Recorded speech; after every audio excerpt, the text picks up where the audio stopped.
సమాజం కోసం పనిచేస్తే జరుగుతుందా, ఒక వర్గం కోసం పనిచేస్తే జరుగుతుందా, దేశం కోసం దేనికోసం ధర్మం కోసం పనిచేస్తే ఇవి జరుగుతుంది. అంటే మన వంశంలోనే ఎన్నో తరాలు దాటి మనం వచ్చినాం. ఇక మన తాత పేరు ముత్తాత పేరు వరకే మనకు తెలుసు చాలా మటుకు. మన పూర్వీకులు ఎవరో మనకు తెలియదు. కానీ ఎన్నో సంవత్సరాల క్రితం పోరాటాలు చేసిన చాలామందిని మనం ఇలా ఫోటోలు పెట్టుకొని జయంతులు వర్ధంతులు నిర్వహించుకుంటున్నాం.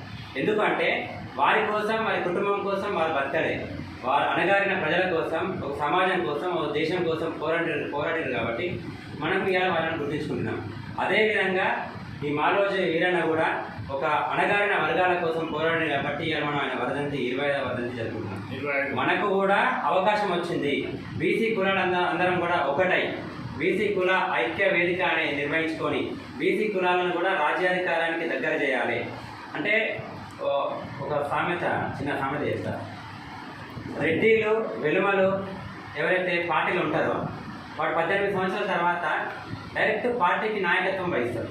అంటే డైరెక్ట్ వాడు ఒక ఎమ్మెల్యే పోటీ చేస్తాడు, లేకపోతే వాడు డైరెక్ట్ ఒక యువ నాయకుడు అవుతాడు. కానీ అదే బీసీ కులాల్లో ఉన్న చాలామంది బీసీ ఎస్సీ ఎస్టీ వాళ్ళు ఏంటంటే ఒక 18 సంవత్సరాల తర్వాత ఏదైనా పార్టీకి సభ్యత్వం తీసుకుంటాడు. అంటే ఇక్కడనే అర్థం చేసుకోండి, ఒక బీసీ కులాలలో పెరిగిన ఒక యువకుడు 18 సంవత్సరాలు నిండిన తర్వాత ఒక పార్టీలోనే లేకపోతే ఒక సంఘంలో సభ్యత్వం తీసుకుంటాడు.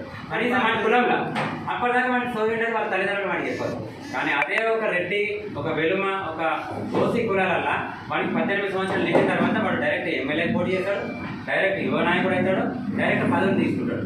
సో ఇది మనం గొడగొట్టాలి.